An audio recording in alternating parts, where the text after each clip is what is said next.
What's up, fuckers? It's your boy Fatal, and welcome to today's video. Today, I'm going to be showing you guys how to use StreamElements in conjunction with OBS. As most of you already know, the combination of StreamElements and OBS are the competitor of Streamlabs. Basically, if you took Streamlabs and you split it into two parts, you would get OBS Studio with the recording software, and you would get StreamElements with all the software for the widgets, the alerts, commands, and stuff like that. However, Streamlabs has a really big downside, especially when it comes to small creators and people who have really low-end computer specs. It takes a really heavy hit on your CPU and GPU, so if you don't have a powerful enough computer, you can lose frames, you can lag, and it can cause you other problems as well. So that's why today I'm going to show you guys how to use StreamElements with OBS. In my opinion, it's a better alternative. And it's a lot easier, especially going down the road. If you enjoy the video, don't forget to hit that like button and subscribe. If you don't subscribe, I'll come for you. All right, now let's get into it. So first things first, you need to go to StreamElements.com. Here you'll be able to set up your account and log into the proper streaming service that you prefer to use. I use Twitch and I'm already logged in, so I'll just click here to go to my dashboard. So this is the main page. You've got all your stats in the middle, recent activity, everything on the left that you can mess with. If you don't have your page on night mode, then you're a heathen and you should probably reevaluate yourself. Seriously, please. Over to the left, you'll see a tab that says My Overlays. You want to go ahead and click on that. I've already got my overlays created, right? Because I've been doing this for a while, but you're new to this website and you clearly don't have any. So you're going to go over here to the top right. You're going to go to Create Blank Overlay. You're going to have it at 1080p and you're going to click Start. Now for the next thing I'm about to show you, I'm not sure if there's an easier way to do this, but this is how I do it. So what you're going to want to do is you want to go into OBS and you want to take some very short recordings of your OBS scenes. Like I did one for my gaming scene, my intermission scene, and my full cam. After you finish making those recordings, you can go to those videos and you have two options. You pause the video at any point in time and you can either use the snipping tool to make a quick screenshot of whatever static photo you want for your scene, or you can use your graphics card option. I have Radeon Relive and I have a shortcut where I can just take a screenshot. So that's what I use. So as you can see here, I have screenshots of all of my scenes, but today I'm going to just be using my gaming scene so I can show you guys the basics of what you're about to do. Now that you have those screenshots, you can go into StreamElements and start making your overlay. When you're in your overlay, go to Add Widget, go to Static or Custom, Image, and then click on Set Image, go to Upload, select Files, and then search for the screenshot that you want to use. After you've uploaded the screenshot, it's going to appear here in Images. You want to click Submit.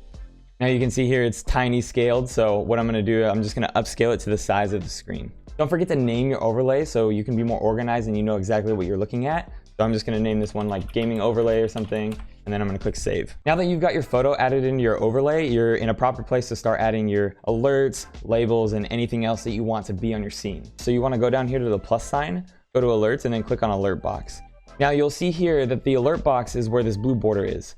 And over here, every single one of these is checked. At first, I wasn't entirely sure what this meant, but this means that in this box, every single one of these alerts is going to show up. So if you wanted these all to be separate and you wanted just this alert to be, say, a follower alert, you would uncheck all these boxes except for the follower one. Now here with the box, you can mess with the size, the scaling and everything, and also the position, depending on where you want it to be on your scene when someone does follow you. Once you have any of your alerts imported, you can always click on the gear icon next to it and you can mess with all the settings for it. You can add text, you can mess with the audio settings, make it louder, make it quieter, set a certain image, make it a video. There's a ton of customization here where you can get really creative with your alerts if you know what you're doing. Once you have everything in place, you can go to the emulator and test it to see if everything is working properly. So I'll click here on follower event and boom, here it appears in the box. You'll follow this same process for every alert that you want to use in your scenes. So now we'll just say that I'm done with this one and I'll show you guys how to import it into OBS. The first thing you want to do is you want to go up to the top right corner and click Save.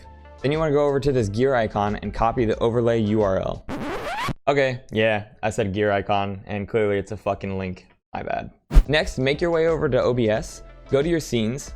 For mine, it was the gaming scene, so I'm going to click here on gaming scene. I'm going to go over to the sources. I'm going to click on this plus icon and I'm going to add a browser. Name it whatever you want.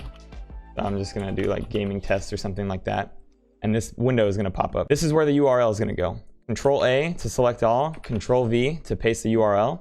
And you want to change the width to 1920 and the height to 1080. Now, as you guys can see, I fucked up. I don't want the background to be in my overlay. I don't want it to look like this, so I'm gonna show you guys how to fix it. This is a super easy fix. All you need to do is go over to your layers in your overlay. Make sure that your background or your image layer is all the way at the bottom. And over here on this eye icon, you're gonna click on it to hide it.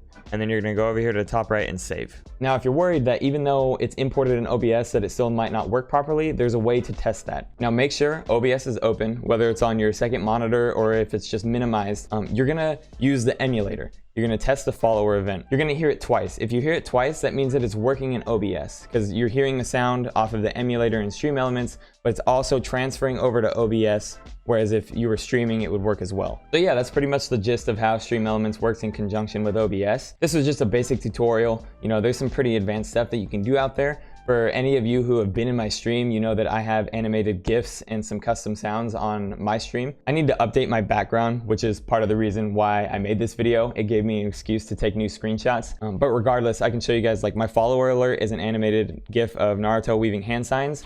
And it kind of comes out from underneath my webcam, so it's hidden and it slides out and then slides back in. You can do stuff like that. If you guys want to know how to do stuff like that and how to use custom sounds and GIFs, I can make another video. Just let me know. If you enjoyed this video, like, subscribe, comment, and just let me know what you want to see. If you guys ever have any questions for me personally, you can always pop into my stream. I stream every Monday, Tuesday, and Thursday on Twitch, link down in the description below. But other than that, I really hope this helped you guys feel more comfortable in using StreamElements. I know at first it can kind of be a little overwhelming, but I promise down the road using both OBS and StreamElements is way easier and will be way easier on your PC as well. Thank you guys for watching, and I'll see you in the next video.